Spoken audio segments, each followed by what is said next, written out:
Still on sports and the move that could rock the foundations of football's top competitions, we're talking about the breakaway European Super League. The Premier League's Big Six have agreed to join. The two Manchester clubs, plus Liverpool, Arsenal, Chelsea and Tottenham will join Barcelona, Real Madrid, Atletico Madrid, Juventus, AC Milan and Inter Milan. Well, these 12 clubs will be the league's founding members who will be guaranteed spots every season. 3 unnamed clubs are expected to join soon, and there will be 5 others who qualify annually according to their domestic achievements. And so the ESL will have 20 teams in total.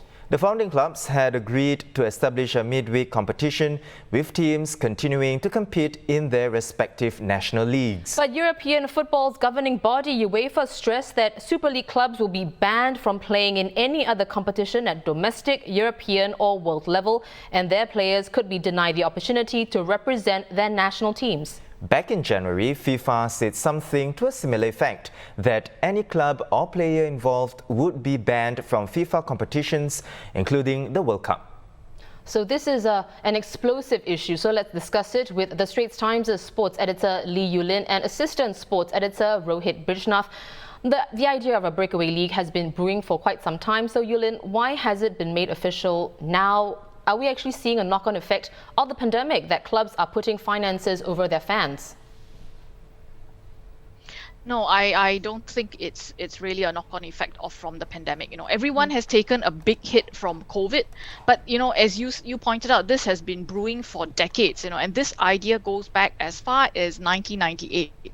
I think it really is about these giants flexing their financial muscle. Now these 12 clubs, Liverpool, Manchester United, Real Madrid, they are really the tide that floats all boats. It is because of them that the Champions League is what it is.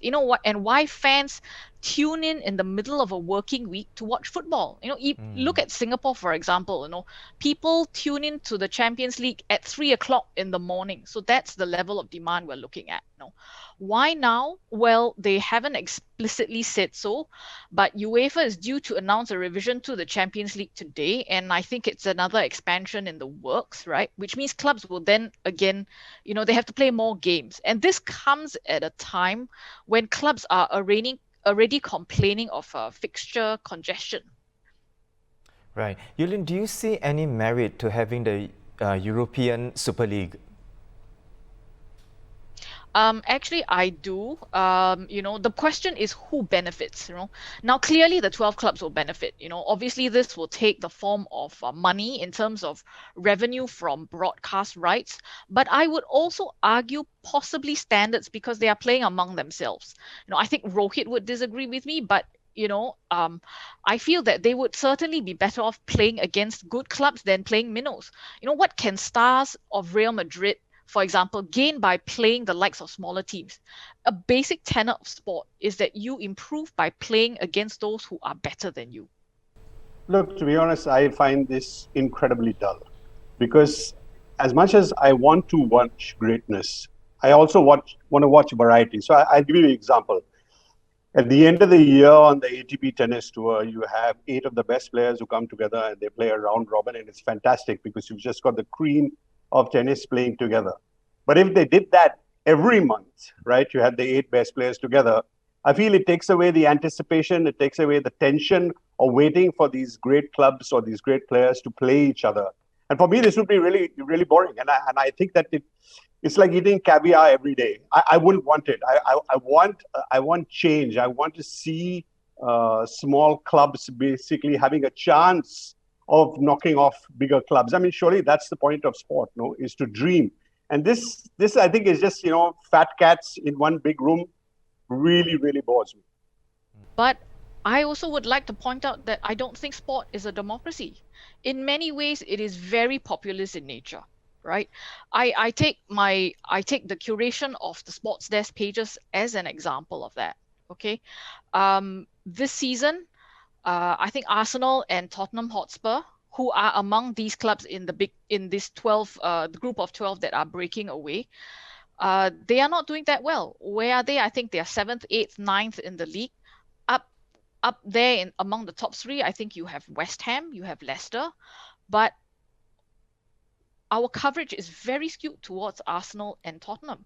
We have far more mentions of Arsenal and Tottenham than we have of, say, West Ham or Leicester. That's because I curate the news according to what I think the readers will want.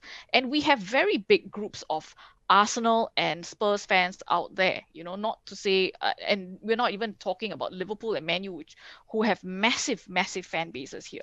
Sport is not a democracy. If you look at fan demand for coverage, you just look at what is happening on the PGA Tour. Tiger Woods again is another tide that floats all boats. When he competes, viewership goes up, rating goes up, and prize purses also go up. In that sense, I can see where this money angle comes in, because at the end of the day, it's all about money. It might be crude, but it is a question of demand and supply. Great point there, Yulin. So on that note, if the ESL, does take off, what does it mean for the fans, especially for the ones who support Premier League clubs?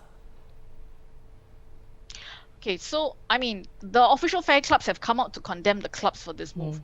But let's be really honest. Do you think the fans will switch allegiances to other clubs if the Super League comes to fruition? I don't think they will. Football fans are tribes like no other. They are almost blind in their loyalty. They follow their teams when the teams are promoted. They also follow the teams all the way down when the teams get relegated. And UEFA has reacted this strongly, with the threat of bans and things like that, because the threat of fan migration is very real. You take, for example, fans in Singapore. If this Super League were telecast here, I'm very confident that supporters here will subscribe to this new competition and stop watching the Champions League. And they would probably be willing to pay a premium, because at the end of the day, you are watching the best footballers in the world play each other on a regular basis.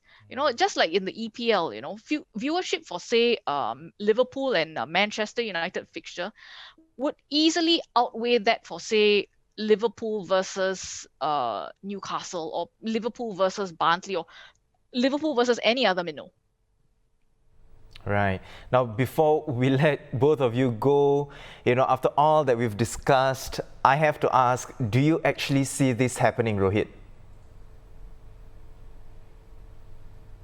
No, and I hope not. But I think everybody's going to go to court. Look, one of the things about football is that nobody has the high moral ground, right? So even people who, the UEFA and everybody who's criticizing it, I don't think they're also not always speaking from a position of strength. I think they're going to go to court. I think things are going to happen. I don't think this will happen. And of course, as I said, I'm a bit of a romantic, and I hope it doesn't happen. Right. And how about you, Yulin? Do you think the European Super League will be added to the football calendar? No, not anytime soon. I think the plan for it is to start in August, but I also agree with Rohit. I do think this probably will be resolved in the courts, especially with threats of bans and things like that coming into play. Right. Well, thank you so much both for weighing in on this. We've been speaking with our colleagues on the Sports Desk, Editor Lee Yulin and Assistant Editor Rohit Brijnav. Now, where do you stand on the formation of the European Super League? We'll sound off in the comments below.